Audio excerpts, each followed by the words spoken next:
Alright, first ever road vlog from this channel here. I recently changed the name to Turbo Nerd, just because I felt more appropriate by using Turbo Nerd than anything else, because previously it was called like the Carina Elegance or something, Toyota Carina Elegance. And well, I now have a Saab, and I am going to do some work on the Carina, and the exciting news for the Carina is that it will be a turbo project. I don't have the Carina anymore, but my best friend has it, and we are still keen to do the turbo project on it, so that's pretty cool. So that's gonna be exciting. And these goddamn tailgaters. There is no way for you to walk here, so I'm just gonna drive. I'm actually on my way to work now. Oh, WRX, nice one. Oh, you can see the blue color just passed by there, so that's pretty cool.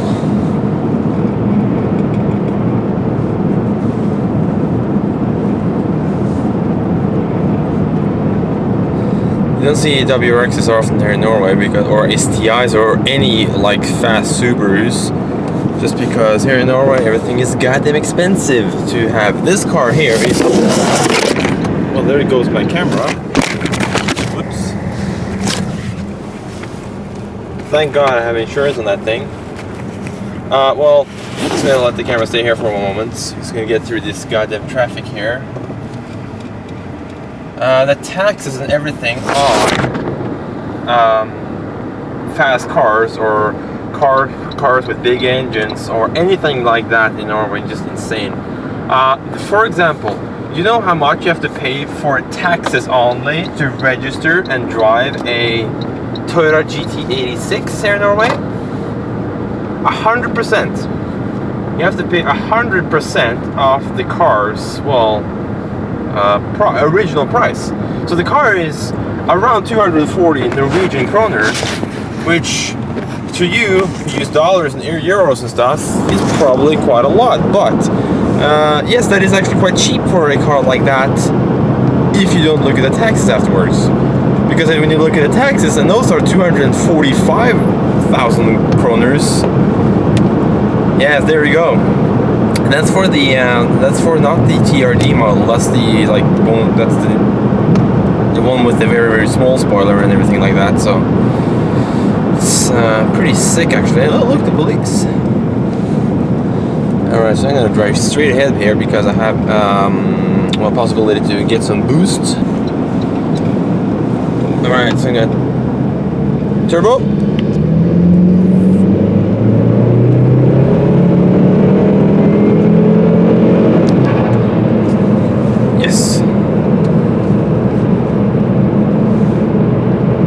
Actually, it's I have another new blow valve on it, so it's yeah, I can't really hear it in here when I'm driving on the freeway here, or not the freeway, but you know what I mean. I'm gonna put on the air conditioning. It got so cold here. Yeah, you can probably not hear me very well with that air conditioning on, because the camera is pretty much right on top of the vent there. But that's the straightest part of the whole, well, dashboard here. I can place it over there along the speaker though. Now the boost case is in the way. Actually, that was pretty much the best spot to have it. So yeah, it also got really cold last night. So the temperature outside now is around, well, yesterday was -6 or something, like in the night, but right now it's like -2 or something, and it's also meant to snow today, so that'll be interesting. So meant to snow while I'm at work, so that's where I'm heading right now. So I'm gonna be interesting to see if it actually starts snowing. Unfortunately, I do not have another SD card with me, so I hope we can get to work fast enough to get some snow footage afterwards. So yeah, and another thing, the SD card in this camera, I got it included with the HF or whatever it's called, 706 from Canon. The SD card is a Toshiba Flash Air, which means it's a Wi-Fi card. It actually works pretty good. Not the fastest connection ever, but actually it does work, which is interesting. I never thought SD cards had Wi-Fi in them, but now they do. So it's pretty cool actually.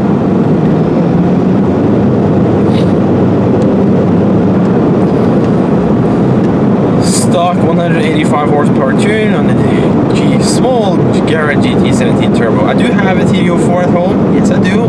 Everything needed. Oil lines, coolant lines, everything. I do have the engine for it because this is actually a B235R in this, but has a stock GT17 turbo on it. I believe the main differences between the E and the R model of the B235 is the exhaust valves are a bit stronger, I believe, on the R model.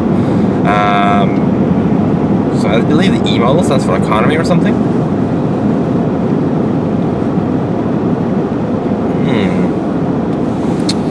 Traffic. God damn, I love traffic. No, not really. Freeway.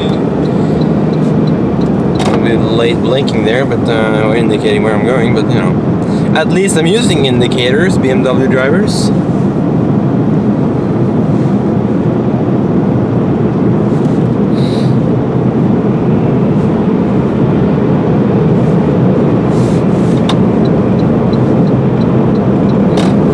Use this car on the sport mode because it is automatic gearbox. I do rarely use it on sport mode because the throttle on it is a bit too responsive in like, traffic use. You hit it a bit and you just go woof.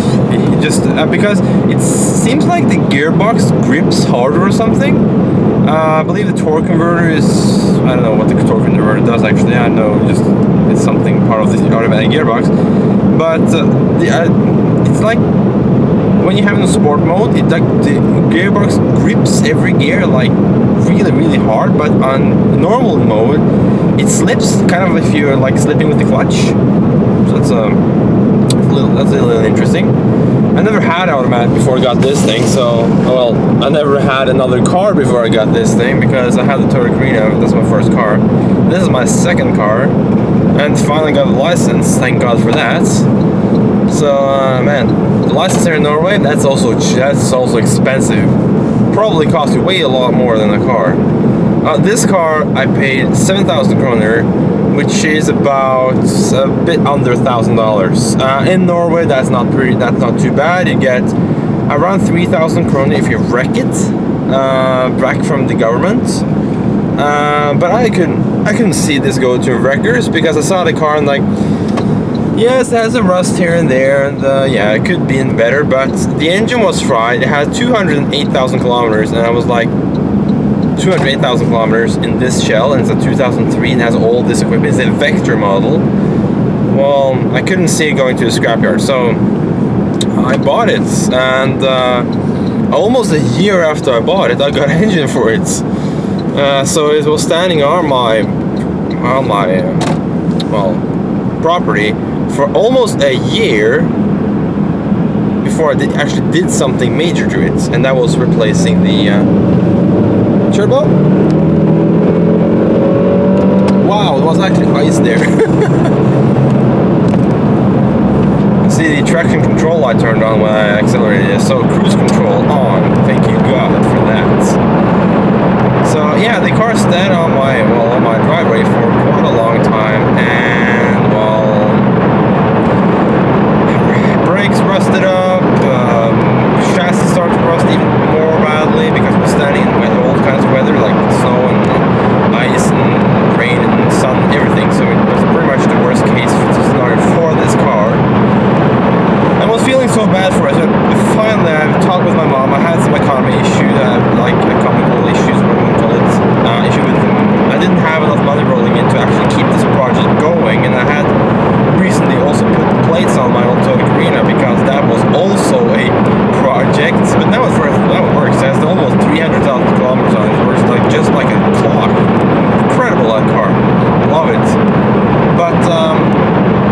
this car was standing so much.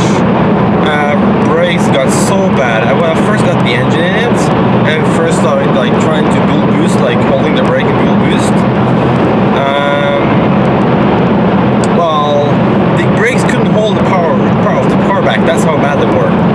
So now you can easily do the power brake, or whatever you want to call it. You can easily do that now with the new brakes, but the old brakes were so bad you couldn't even do that. And after driving the car a while, just to see if you can clean up those rotors with the brake pads, the rotors were so eaten up through the metal that you saw the color has just changed on them.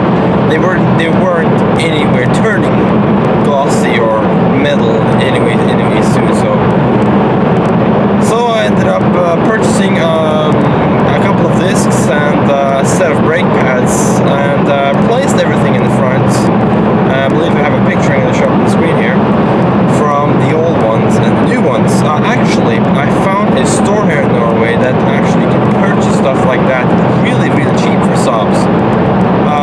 It's a Swedish company, so that's pretty much, that's probably why. And I'm gonna name what it is. It's Biltema, and Biltema is actually what do you call it? They have pretty much everything else, the tools and gardening equipment and like everything you need, like small things like switches and wires and everything. They have exhausts, they have intercoolers, they actually do have a copy GT17 turbo you can actually purchase for this car, which is pretty expensive, to half the price I paid for this car. But the original turbo is even more at the dealer. The dealer, wait for that, the dealer wanted 10,000 kroner for the GT17 turbo. 10,000 kroner, what is that, like $1,300? Maybe more? That's US dollars.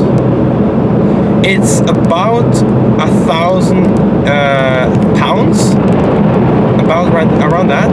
The Mitsubishi TD04 turbo was 13,000 kroner, which is, well, in pounds, 1,300 pounds for a genuine Mitsubishi turbo. So I was like, oh my god, I hope my turbo lasts, for God's sake. It still boosts like really well, this thing.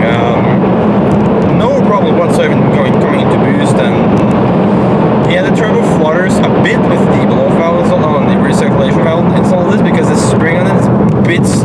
Well, the spring isn't stronger, is that the factory blow-off valve, or the factory dump valve, or this one right here. This one has a little bleeder in the boost end of it, where you should normally hold pressure from exiting out the valve to help it open up. Well, I think this is 100 here. To help it open up when you're letting off the gas. So like if there's less vacuum on the vacuum line than there is at the intake pipe, the valve will automatically open up, even though, goddamn, just drive, come on, go. I'm gonna pass this goddamn truck here.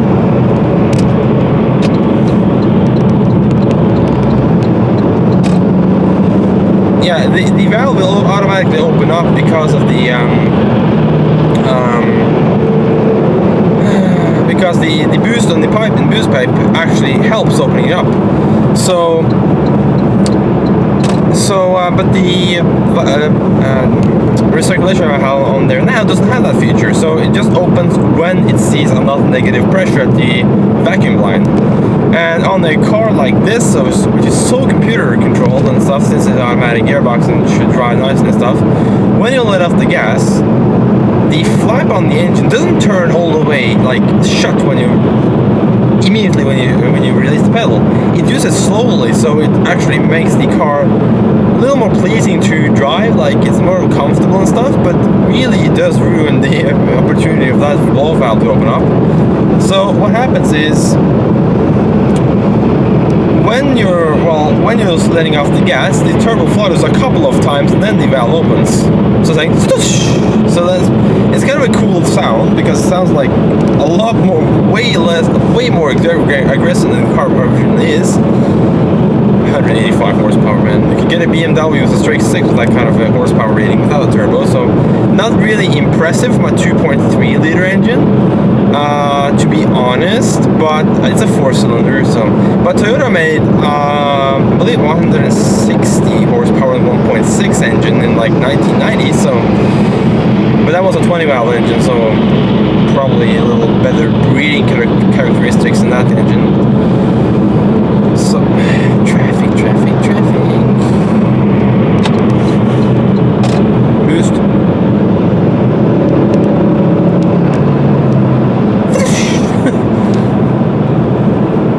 So cool sounding. I love how it sounds. That's why I still have it on there, because when it opens, it's like not like the stock valve that sounds kind of lame and plasticky, which actually sounds cheap. It's like it's like nothing to it. So this is like proper turbo noise. The boost gauge I'm on here is a Speed Parts boost gauge. It is it does have actually a frame for installing it right on the holder here. Right on the pole here for the pillar. Sorry, the pillar. There you go. So yeah, and it shows in bar, not PSI. So this boosts in normal driving mode, it boosts to almost 0.5 bars, but in sport mode it goes right up to 0.6 bars, around there. And if you have it in manual mode, it does that every time. So if you have traction, of course. Okay, I'm gonna drive it over here, so I have to pass this goddamn trailer here. It's a bit too fast driving this, speed down, but you have to pass someone, you just have to do it, just have to commit. There we go. Now we're on the way we should be, because I'm gonna turn off right here. So, well, not turn off, but drive off the road or whatever. Drive off the road. Not really gonna drive off the road, but take the exit on the right. The fuel prices in Norway this week started climbing with just insane prices. Right now it's 15 kroner and 87 øre. That's 15.9 kroner, almost 16 kroner per liter fuel, and that's expensive. That is actually really expensive. So I'm gonna there goes my camera again.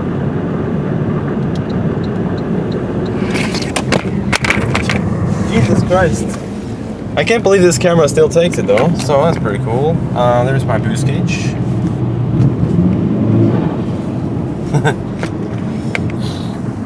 Alright, so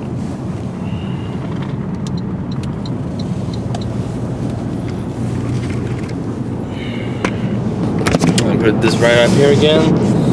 See if you can stay there. I barely doubt it. I'm gonna get some double-sided tape or something just to stick it on the board. Just so it sticks a little better to the dashboard. I do have something on the information display, but as any other Saab 9.5, this Saab information display doesn't work. So where are you going? Oh yes, okay. So people of Norway, like if you ever come here and are used to roundabouts and how you should like where you should put your car in a roundabout to actually show others where we're going. Well, first of all, people don't do that. And second of all, indicators is an option. Like, nobody uses it. Like, there's barely anyone using it. But these like 70% of everyone driving in a roundabout doesn't use indicators. 70%. So when there's traffic, the only thing the drivers care about is, well, their self. They don't care about letting more traffic through and let it flow easily, but they only care about themselves. So this goddamn Golf is driving right under the speed limit. It's also it's a pep diesel. It's a TDI. So yeah, it's people in Norway with indicators. Well, they don't really have indicators because, well, they don't use them.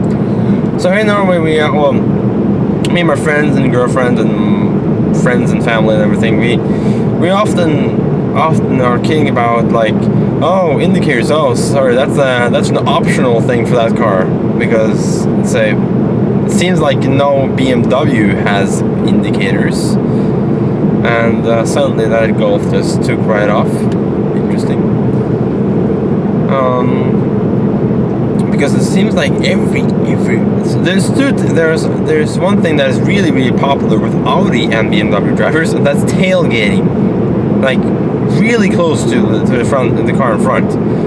I've actually experienced that quite a lot of times. Look at the price here; it's even cheaper in fuel.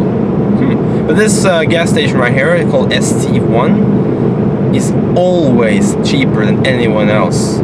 Almost always. On Sundays, I remember I can fill fuel for 11 kroners per liter, and that's pretty cheap here in Norway. And this Saab, if you don't know, has a 75-liter fuel tank. It's a 75-liter fuel tank. It's the twice as much as my mom's Toyota Yaris. But I can still not drive more than 80 European miles with it. So, or that's 1,000 kilometers, or that's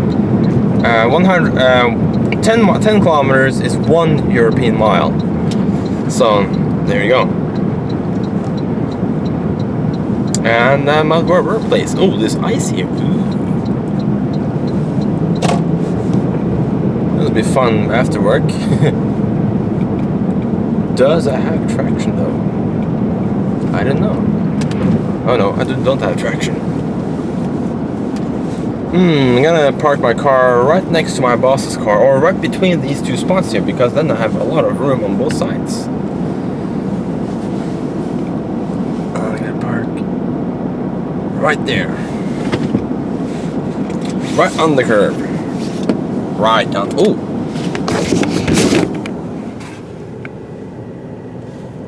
There's something going up here. So yeah, look how little fuel I have left. Yes, this is a typical Saab. All these lights on. I'm gonna turn off this one so we can, or I can. There we go. That's typical Saab. If you do this, the load angle position sensor for the xenon is dead on this. So yes, there's my speed bars. So yes, I'm going into my workplace and do some work and drive home afterwards.